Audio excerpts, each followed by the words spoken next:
Hello friends, welcome to arts world. मैं वासुदेव रॉय आप सभी को एक बार फिर से स्वागत करता हूं अपने चैनल पर।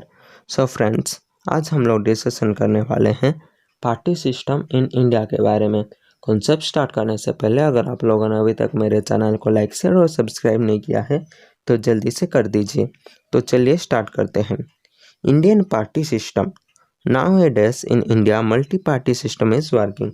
सो देखिए, हम लोगों ने हमारे पहले वीडियो में डिस्कशन किया था डिफरेंट टाइप के पार्टी सिस्टम के बारे में। तो उनमें से जो मल्टी पार्टी सिस्टम है वो इंडिया में अभी वर्किंग है। उसके बाद क्या है, Indian National Congress is the first party of India.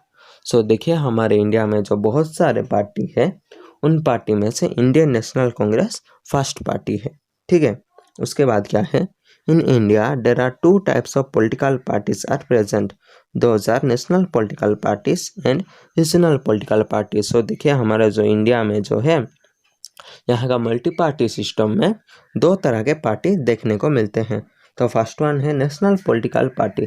National political party का मतलब है कि वो पूरा नेशन में वो पार्टी एग्जिस्ट करता है।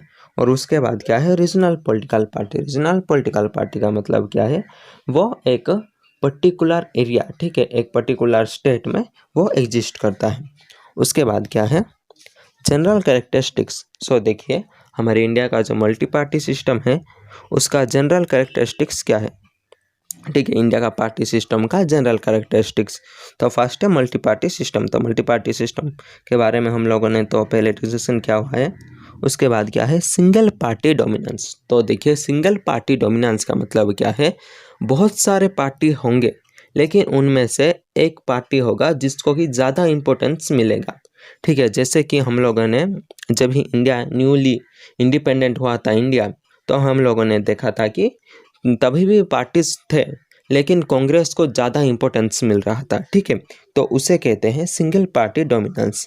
तो उसके बाद क्या है, emergence of regional parties. So देखिए, एमरजेंस ऑफ रीजनल पार्टीज का मतलब क्या है, रीजनल, ठीक है, एक पर्टिकुलर एरिया में एक न्यू पार्टी जब न्यूली आता है तो उसे कहते हैं रीजनल पार्टी। वो पूरा नेशन में नहीं होता है, वो एक पर्टिकुलर एरिया में होता है। ठीक है, इसे कहते हैं एमरजेंस ऑफ रीजनल पार्टीज। तो उसके बाद क्या है, इन्फ्लुएंस ऑफ पर्सनालिटी। सो देखिए, हमारे जो इंडिया है यहाँ पे ना पर्सनालिटी का महत्व बहुत ज़्यादा है। सो देखिए, अभी एक कोई भी एक पार्टी होगा जिसे कि ज़्यादा इम्पोर्टेंस नहीं मिल रहा है, ठीक है, तो वो क्या करेगा कि एक फिल्म स्टार को या एक बड़े बिजनेसमैन को हम अपने पार्टी में जगह दे देगा। तो उसके बाद क्या है, वो जो पर्सन होगा, वो जो जिस पर्सन को वो जो बहुत फेमस होगा जो पर्सन, ठीक है, उस पर्सन की वजह से वो पार्टी को इम्पोर्टेंस मिलने लगेगी। तो इसे कहते हैं इन्फ्लुएंस ऑफ पर्सनैलिटी।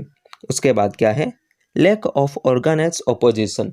सो देखिए, क्योंकि हमारे इंडिया में मल्टी पार्टी सिस्टम है तो बहुत सारे पॉलिटिकल पार्टी है जिसके वजह से एक पर्टिकुलर पार्टी को मेजॉरिटी तो मिल जाता है लेकिन ओपोजिशन के लिए जो एक पर्टिकुलर अमाउंट का वोट मिलना चाहिए होता है वो किसी भी पार्टी को नहीं मिलता। तो इसे कहते हैं लैक ऑफ ऑर्गेनाइज ऑपोजिशन। तो उसके बाद क्या है, लैक ऑफ पार्टी डिसिप्लिन।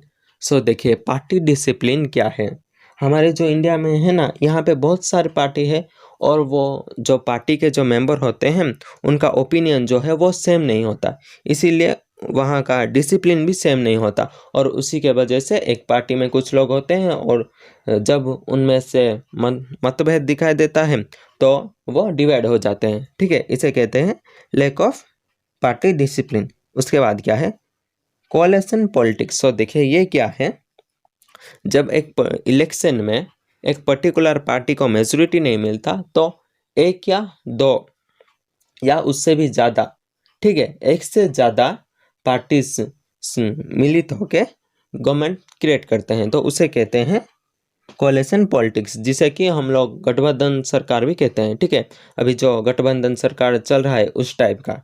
ठीक है, उसके बाद क्या है, इंडिपेंडेंट कैंडिडेट इन इलेक्शन। सो देखिए, हमारे यहाँ जो है यहाँ पे इंडिपेंडेंट कैंडिडेट भी होते हैं। ठीक है, किसी को भी इलेक्शन में पार्टिसिपेट करने के लिए कोई भी मना नहीं कर सकता। ठीक है, अगर आपको पार्टिसिपेट करना है, अगर आपको कोई भी पार्टी में जगह नहीं मिली तो आप इंडिपेंडेंटली भी पार्टिसिपेट कर सकते हो। तो ये तो हुआ जनरल कैरेक्टरिस्टिक्स। तो उसके बाद क्या है देखते हैं, national political party of India. So उसके बाद अभी हमारे इंडिया में कुछ नेशनल पॉलिटिकल पार्टीज है, तो वो कौन कौन सा है? इंडियन नेशनल कांग्रेस है, जो कि अभी हमारे इंडिया का जो फर्स्ट पॉलिटिकल पार्टी के बारे में हम लोगों ने पहले जो देखा है वो है इंडियन नेशनल कांग्रेस। उसके बाद क्या है? भारतीय जनता पार्टी। भारतीय जनता पार्टी जो कि अभी गवर्नमेंट में है, ठीक है, फॉर्म में है। उसके बाद क्या है? कम्युनिस्ट पार्टी ऑफ इंडिया, बहुजन समाजवाद पार्टी और नेशनल पीपल्स पार्टी। यह सब है इंडिया का national political party. So friends, आज के वीडियो में सिर्फ इतना ही। Thanks for watching. अगले वीडियो में मिलते हैं। धन्यवाद।